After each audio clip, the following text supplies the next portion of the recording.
Matahari sore membakar ujung bukit dengan cahaya tembaga. Angin dari padang rumput membawa bau jerami kering dan debu jalan yang telah lama menunggu hujan. Di depan rumah peternakan yang ket kayunya mulai mengelupas, seorang lelaki tua berdiri diam. Tangannya menggenggam pagar kayu putih yang sudah retak. Namanya Henry.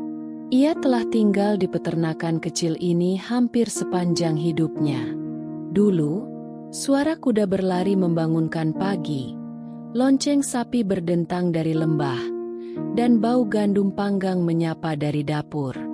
Tapi kini, yang tersisa hanya kandang kosong, gudang yang berderit ditiup angin, dan surat-surat tagihan yang menumpuk di meja kayu.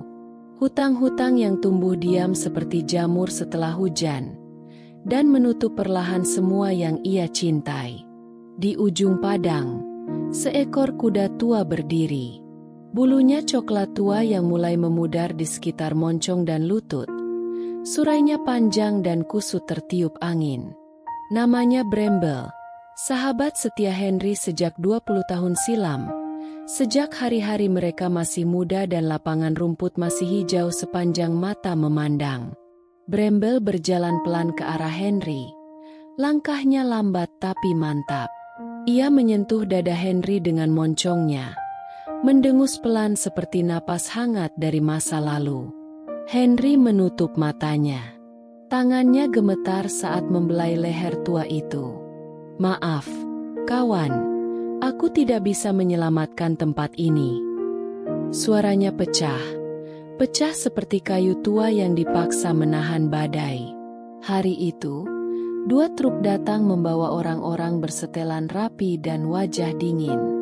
Mereka memaku papan bertuliskan, "Property foreclosed," di pagar putih. Mereka mencopot lonceng dari pintu gudang, membuka gerbang lebar, dan berjalan masuk seperti angin dingin dari musim yang asing. Henry hanya berdiri di serambi, diam. Matahari jatuh di belakang tubuhnya, memanjangkan bayangan mereka semua ke tanah yang dulu ia tanami dengan cinta. Malamnya, ia mengemasi sedikit pakaian, radio tua, dan sepasang sepatu bot kulit yang retak di ujungnya. Ia berdiri lama di depan kandang. Bramble berdiri diam di dalam. Matanya lembut seperti air dan sepasang dunia yang perlahan menyusut.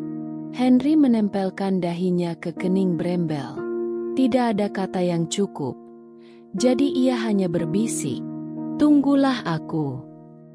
Lalu ia pergi, menutup pintu kayu itu pelan, dan meninggalkan seluruh hidupnya di balik derit engsel yang terakhir kali berbunyi untuknya. Gerbang yang tak pernah lagi terbuka. Esoknya, peternakan itu menjadi milik orang asing. Mesin-mesin besar datang, meratakan pagar kayu lama, mengecat ulang gudang, membangun pagar besi di sekeliling lahan yang dulu luasnya sama dengan mimpi-mimpi Henry saat masih muda. Bramble dipindahkan ke kandang belakang, diikat dengan tali baru yang berkilat, diberi pelana kulit yang terlalu muda untuk punggungnya yang rapuh. Tapi setiap pagi, ketika matahari naik di balik bukit, ia selalu berjalan ke arah gerbang. Gerbang kayu putih di ujung jalan tanah, tempat Henry biasa berdiri setiap senja, menunggu kawanan kembali dari padang. Ia berdiri di sana lama, diam, menatap jalan berdebu yang kosong. Hari pertama, orang-orang mengusirnya dengan cambuk ringan. Ia kembali sore harinya. Hari kedua, mereka menutup gerbang dengan rantai besi. Ia berdiri di luar pagar, memandang celah-celah rantai itu seolah bisa menatap waktu lewat di sana. Hari ketiga, mereka membiarkannya, karena ia akan selalu kembali, apapun yang mereka lakukan. Bramble menolak makan di pagi hari sampai ia sempat berdiri di depan gerbang. Ia menolak tidur malam hari sampai ia sempat mengendus tanah berdebu di sana. Angin membawa bau kayu, jerami, dan samar-samar jejak Henry. Ia mengangkat kepalanya, mendengus pelan, menutup mata, dan berdiri diam seperti patung tua yang menyimpan rahasia. Hari berganti minggu. Salju pertama turun, menutupi jalan tanah seperti lembaran putih yang ingin menghapus masa lalu. Tapi Bramble tetap berdiri di sana. Tubuhnya basah oleh hujan beku, kakinya kaku oleh embun es. Tidak ada siapa-siapa. Hanya suara pintu gudang yang berderi tertiup angin, dan kuda tua yang terus menunggu bayangan seseorang yang tidak akan pernah datang kembali. Pekerja baru peternakan itu sering berbisik satu sama lain. Dia tidak tahu tuannya tak akan kembali. Tapi mungkin Bramble tahu. Ia hanya menolak percaya bahwa cinta bisa berakhir hanya karena manusia menyerah. Tahun-tahun yang membeku. Musim bergulir seperti halaman buku yang tak pernah ditutup. Semi datang dengan rumput hijau pucat dan bau tanah yang baru bangun. Panas memanjangkan hari hingga senja meleleh jadi emas. Gugur menyalakan bukit dengan warna tembaga dan arang. Lalu dingin panjang menutup semuanya dengan sunyi. Bramble melewati semuanya di satu tempat yang sama. Di depan gerbang peternakan. Menghadap jalan tanah yang memanjang seperti janji yang tak tuntas. Pagi hari, ia berjalan dari kandang dengan langkah yang makin pendek. Sendi-sendinya berderit pelan, seperti engsel gudang yang menua. Ia berhenti di tepi pagar, menundukkan kepala, menarik napas panjang yang berembun di musim dingin dan beraroma jerami di musim panas. Lalu ia berdiri. Lama. Sangat lama. Pekerja baru datang dan pergi. Seragam berganti warna, aksen berubah. Tapi mereka semua belajar kebiasaan yang sama. Biarkan kuda tua itu berdiri di sana. Kadang ada yang menyelipkan apel di telapak tangan, menawarkannya pelan. Bramble menggigit sedikit, mengunyah seperti mengingat sesuatu, lalu menatap lagi ke jalan. Kadang ada anak kecil pengunjung yang bertanya, mengapa dia tidak bermain? Ayahnya menjawab, karena ada yang sedang ia tunggu. Di musim panas, panas memantul dari tanah, membuat udara bergetar di atas pagar. Keringat mengilap di leher Bramble, lalat berputar pelan di sekitar matanya. Tapi ia tetap diam seperti patung yang terbuat dari waktu. Di musim gugur, angin membawa suara daun kering yang berkicau di bawah kuku-kuku tuanya. Ia menunduk, mengendus segenggam dedaun, seolah mencari bau yang pernah ia kenal. Di musim dingin, salju menempel di punggungnya seperti kain putih yang enggan jatuh. Bulu di moncongnya memutih, napasnya meledak jadi awan kecil. Dan mata tuanya memantulkan langit kelabu seperti kolam beku. Malam-malam panjang datang, dan Bramble kadang tertidur sambil berdiri. Tubuh kuda memang pandai bernegosiasi dengan gravitasi. Dalam tidur itu, telinganya masih bergerak jika ada langkah lewat di jalan. Ia pernah salah sangka pada bunyi roda gerobak yang retak, pada derap sepatu bot asing yang berat. Pada siulan pekerja yang tak mirip siapapun. Ia selalu bangun dengan cepat, mengangkat kepalanya, mendengus pelan, menelan air liur yang getir, lalu kembali diam. Tahun-tahun mengikis tubuhnya sedikit demi sedikit. Tulang belikatnya menonjol, surainya kusut oleh musim, kuku-kukunya aus seperti tepi buku tua. Namun tak ada yang mampu mengikis satu hal kecil yang paling keras di dalam dirinya. Sepotong keyakinan yang menolak mati, bahwa suatu hari Henry akan muncul dari ujung jalan, mengangkat tangan, dan tertawa karena kuda tua itu masih saja keras kepala seperti dulu. Di petang tertentu, langit barat menyala oranye. Bramble memalingkan telinga ke arah bukit, seolah menangkap bisik halus suara yang pernah tinggal di udara itu. Tunggulah aku. Kata-kata lama itu menempel di gerbang seperti bekas paku. Tak terlihat tapi menahan sesuatu agar tidak rubuh. Dan karenanya, Brembel berdiri sehari lagi, lalu sehari lagi, lalu setahun lagi. Matahari terakhir. Pagi itu datang dengan angin yang ganjil.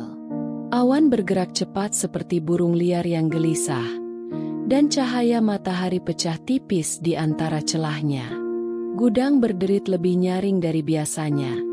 Pintu kandang memukul rangka kayu dengan ritme yang tak sabar. Brembel bangun lebih lambat. Kakinya terseret setapak ketika ia melangkah keluar. Napasnya berat. Ada suara kecil yang memekik dari dada setiap 2 tarikan. Seorang pekerja muda menghampiri, menepuk leher tuanya. "Istirahat hari ini, kawan," katanya lembut. Tapi Brembel memalingkan wajah, menatap gerbang. Pekerja itu menyerah, melepaskan tali. "Baiklah, 1 putaran lagi." Brembel berjalan. Gerbang kayu putih itu berdiri tak bergerak. Catnya mengelupas seperti kulit musim dingin. Rantainya menampakkan karat merah yang membentuk garis seperti luka. Ia sampai di sana saat matahari menembus awan. Sekejap keemasan memandikan padang, membuat rumput tua terlihat seperti lautan koin tembaga. Brembel berhenti. Ia menurunkan kepala, mengendus debu jalan, menemukan jejak samar dari ribuan langkah yang sudah lama hilang.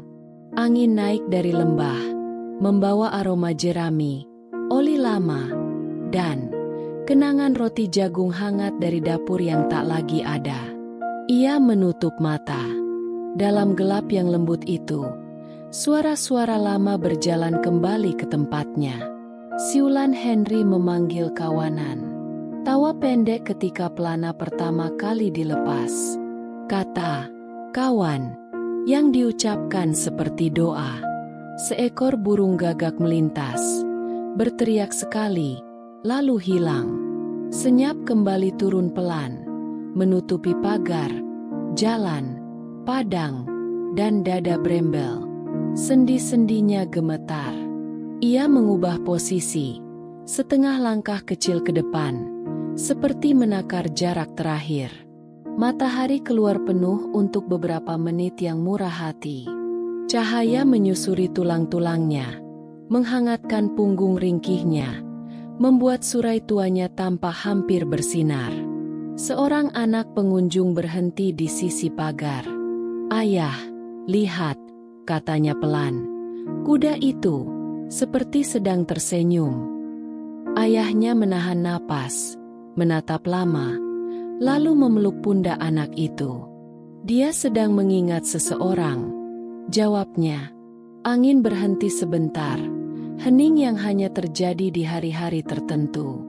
Di dalam hening itu, jika seseorang cukup berani menaruh telinga di jantung dunia, mungkin ia akan mendengar langkah sepasang sepatu bot tua mendekat dari arah bukit.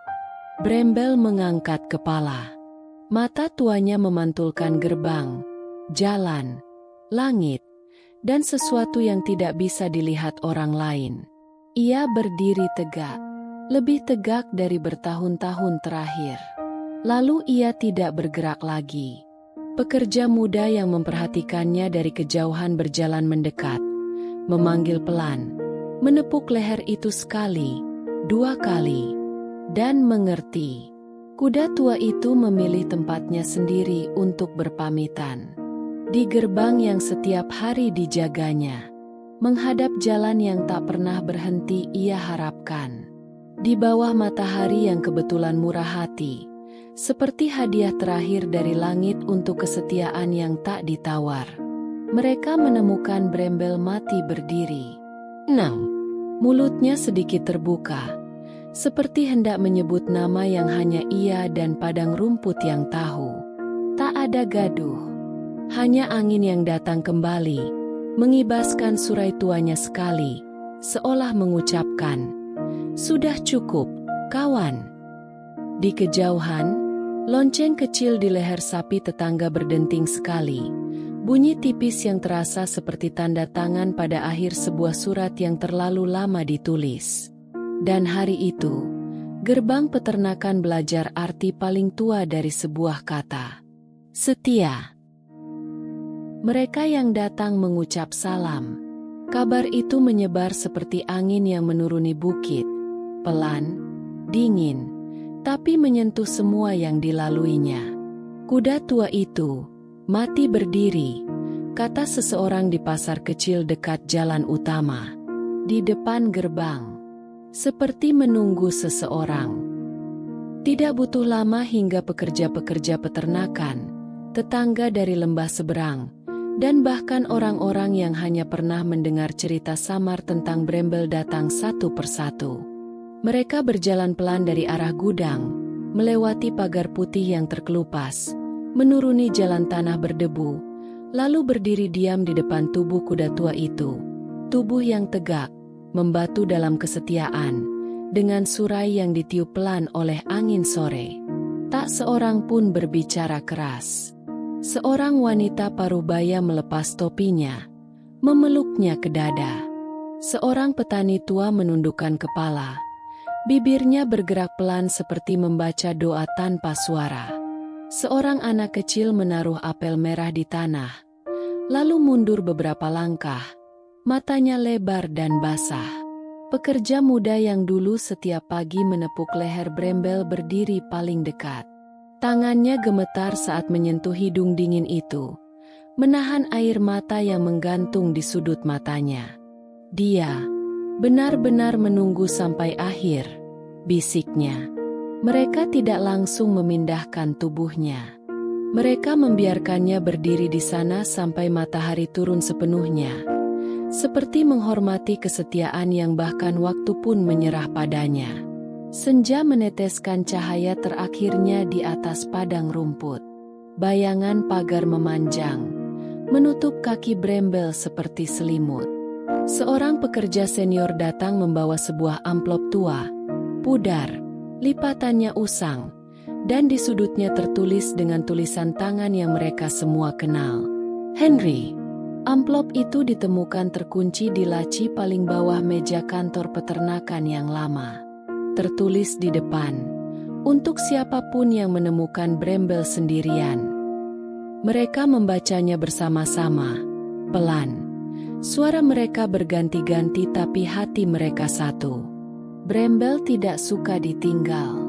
Tapi jika kalian membaca ini, berarti aku gagal menjemputnya. Ia bukan hanya hewan. Ia adalah separuh dari semua hari baik yang pernah kumiliki. Jika ia masih berdiri menatap jalan ini, mohon jangan ganggu dia. Biarkan ia menunggu, karena itu satu-satunya hal yang ia tahu tentang cinta.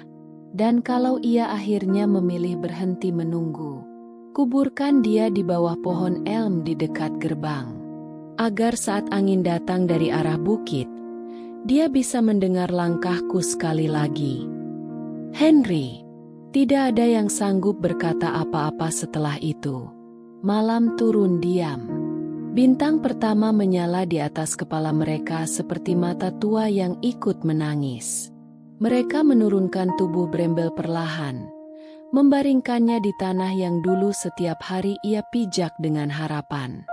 Mereka menutupnya dengan selimut wol tua, bukan terpal kandang, karena hewan yang menunggu cinta pantas pulang dengan kelembutan.